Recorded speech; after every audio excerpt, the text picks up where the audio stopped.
Welcome back to chapter 9 of Adult Children of Emotionally Immature Parents. And today we are talking about the family patterns that might be holding you back from living your best life, of course. So, according to Dr. Lindsay Gibson, there are 3 family patterns that might be holding you back from living your best life. And the first one is the fear of individuality. So, with individuality, the reason why this can hold you back is because when a child is going through something personal, they're dealing with some emotion of some sort, or they're showing their own individuality in a family setup where the parent is emotionally mature, it's very possible for that individuality to be seen as a threat and to lead to rejection of some sorts and abandonment. So the parent feels that, remember we have said this in previous episodes, that the parent sees, an emotionally mature parent sees their child as an extension of themselves. So if you show your own individuality to a parent who is emotionally mature, they start to feel like you are straying from what they already perceive you to be, an extension of themselves. And that's why if you show that individuality, you can feel threatened in that household. You can feel like you are not acceptable, you're unlovable because of your individuality, and sometimes you can even be shamed and guilt-tripped because of that individuality. So as an adult, if that is something that you still struggle with, then it's something that you need to address. If you're afraid to show your own individuality because you think that showing your individuality is gonna get you rejected or abandoned, then that is something that you need to address, either with a counselor or even through your own personal development. It's something that you can explore further so that you can realize that this is something that can hold you back and can make you live a very small life. You have to find a way to be able to show the authentic you, the real you, and to show your individuality, because we are all individuals. We all have our own personalities. We all have our own ways of being, and so you have to find a way to show that individuality, because that is who you really are. And the right people will love you for that individuality. It will not be a reason for them to hate you or to reject you or to abandon you. I hope that's clear. The second family pattern that could be holding you back is when you deny your individual needs and your preferences, because again, tied to the first point, your strength and your uniqueness are seen as things that can make you unlovable, and so you try to hide and adopt that thing that we said from the beginning, the role self. You try to hide so that you can develop this personality that is acceptable to your parents. And so if you deny your own individual needs and your own preferences to adopt your parents' preferences and their needs, it means you're not living your authentic life. And so this is attached again to the individuality thing. You cannot have that individuality if you don't even know what your personal preferences are, what your strengths are, what your uniquenesses are. So in a family setup where the parent is emotionally mature, that uniqueness, that those strengths, those particular set of characteristics that make you who you are seen as threatening. And so as an adult, you need also to get to a place where you're able to explore your own individualism, your own strengths, your own preferences, to develop a sense of identity for yourself. So think about that, and remember to honor your desires and your wishes, because they're there for a reason. You can explore them and see if they're healthy ones or they are things that you just do for the sake of doing. But it's important to really get in touch with yourself, to know who you really are, what your strengths, what are your characteristics, and what place do you occupy in the world. So I think that's something that everybody needs to think about. The last but definitely not least family pattern that can be holding you back is that you adhere to an internalized parental voice. So you have these shoulds and musts and have-tos that you've put in your mind, and they don't come from anything that is related to the values that you have for yourself.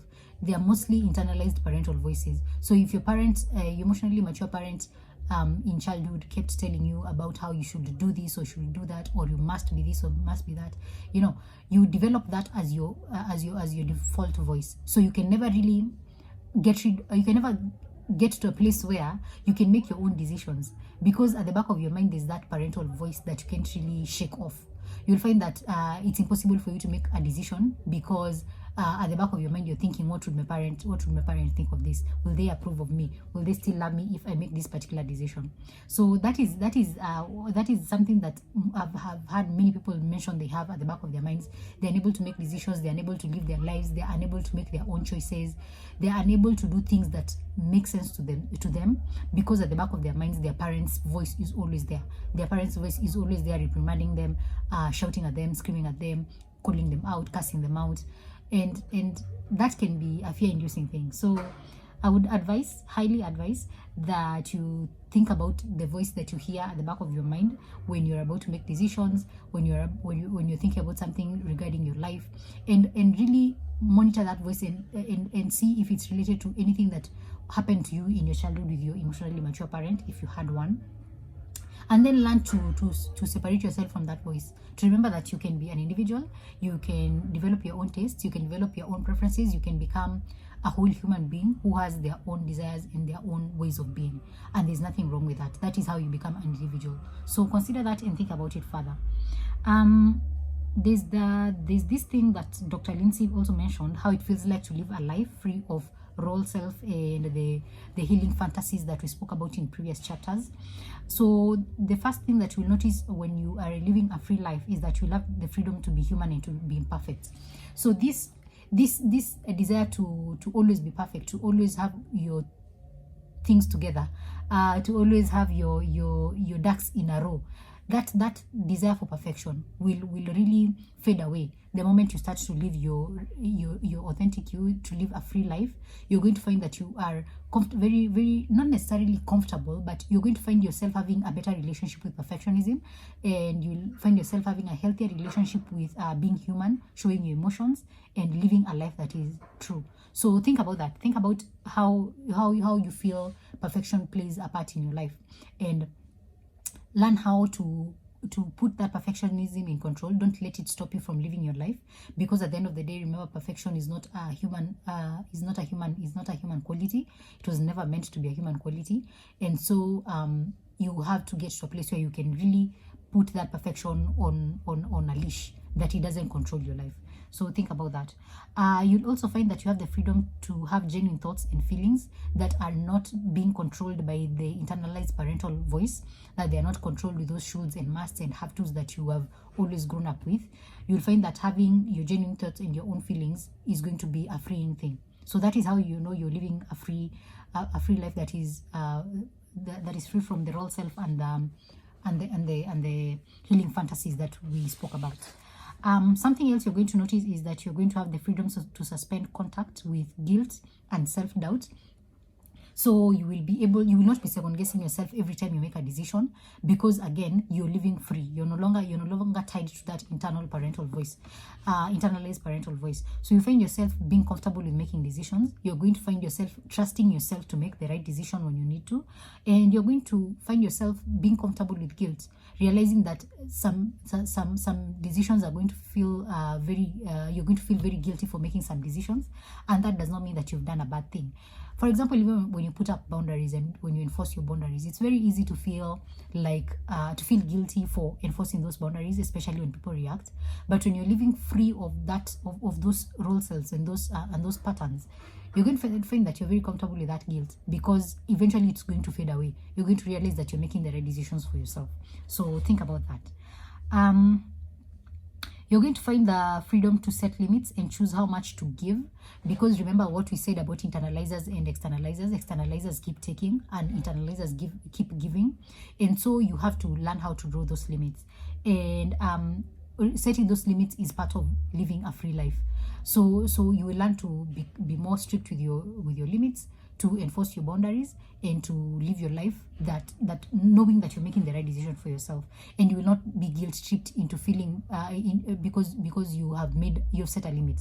You are going to learn that it's okay for people to react the way they react to your limits, to your boundaries, and it is totally fine. There's nothing wrong with you upholding your limits and your boundaries. So yeah. You're also going to find that you have freedom for self-compassion.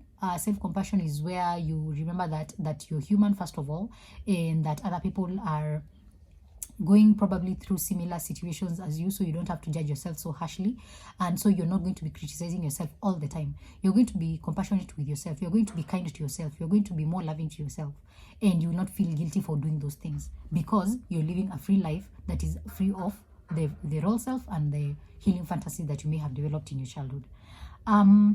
You're going to find freedom from excessive empathy, and you will know your limits. Again, this is tied to the limits I mentioned before. Excessive empathy can put you in a very difficult position. You can find yourself developing compassion fatigue, because you're always there giving your emotional self so much to other people and their needs, and never really taking time to take care of yourself. So you're going to know how to set limits around your empathy. You're going to find the freedom to take action on your own behalf and to ask for help. Remember, as I said, with internalizers, it's very easy to find yourself not asking for help because you feel guilty for receiving help. And you also don't think that you're worthy of helping because you're never brought up in a situation where you are seen as somebody who deserves to be helped. So as you develop that freedom, you're going to find that it's very easy for you to advocate for yourself. It's very easy for you to ask for help. It's very easy for you to take action on your own behalf, to be there for yourself, to stand up for yourself. So think about that as well. You're going to find that you have freedom to express yourself, because again, this is tied a lot to the things that I've mentioned before. If you feel that you have genuine thoughts and feelings that you can share, then you'll find it easier to express yourself, because first of all, you're coming from a place of kindness, you're coming from a place of a genuine heart. You're not there to manipulate people, and you're not speaking up so that just to gain attention. You're speaking up because you want to connect with someone. So expressing yourself will become much easier. You're going to develop the freedom to approach old relationships in new ways. So remember the thing about being objective about your relationships with people, and having this mature awareness of people where they are, meeting them where they are. It's going to become a bit more easier once you start breaking down these family patterns that are holding you back. When you start getting rid of the role self, when you start getting rid of the healing fantasies, you're going to find that it's very easy for you to approach old relationships and meet people where they are. Accept them for who they are. Accept them for who they are, and see them for what they are objectively, not necessarily to judge them or criticize them, but just so that you can interact with them in healthier ways, so that you know what your boundaries are with them. Last but definitely not least, you're going to find that you have freedom not to want anything from your parent, and that does not mean that you're going to cut them off. It just means that you will find other ways of catering to your emotional needs, and not expecting your parents to meet those emotional needs for you, because you know they do not have the capacity at this point. Unless they really want to meet those needs, you will have to find ways to meet those needs by yourself. And so as you keep developing the freedom, as you keep getting rid of the role self and the healing fantasies, you're going to find that it's very easy for you to go and meet your needs, emotional needs, in other places other than expecting your parent to meet your emotional needs, because now you're no longer living in that healing fantasy. You're living in reality. You can see them objectively, and you can see if they want to have a relationship with you or not. So think about those things, and try to work on the family patterns that may be holding you back, so that you don't repeat the same mistakes that have happened in the past in your life, so that your relationships are healthier, and so that you can have a better relationship with your parent or parents if they were emotionally immature, and it will help you in becoming just generally a better person, because now you'll know how to interact with them, you'll know how to interact with yourself, you'll know how to stand up for yourself, you'll know how to stand up for other people, and you'll learn how to better connect with other people on an emotional level. So think about that and put that into perspective in your life. Try to analyze this with your life. Put your life in the center of this, and see where this all fits in. And whatever comes up, please share with us in the comment section, and let us know how this journey has been for you, even as we come very close to the end. In the next chapter, which is chapter 10, chapter 10 and the final chapter, we'll be talking about how to identify emotionally immature people. And that chapter is going to be quite interesting, because that's where you get to see how you can apply some of these things in your relationships on a day-to-day basis. So thank you so much for listening to this topic, and for sticking with me in chapter 9, and sticking with me generally from the very beginning. And I look forward to seeing you in chapter 10 as we come close to the end of our series. Thank you, and have a wonderful day, evening, wherever you are. So yeah, thanks, and bye.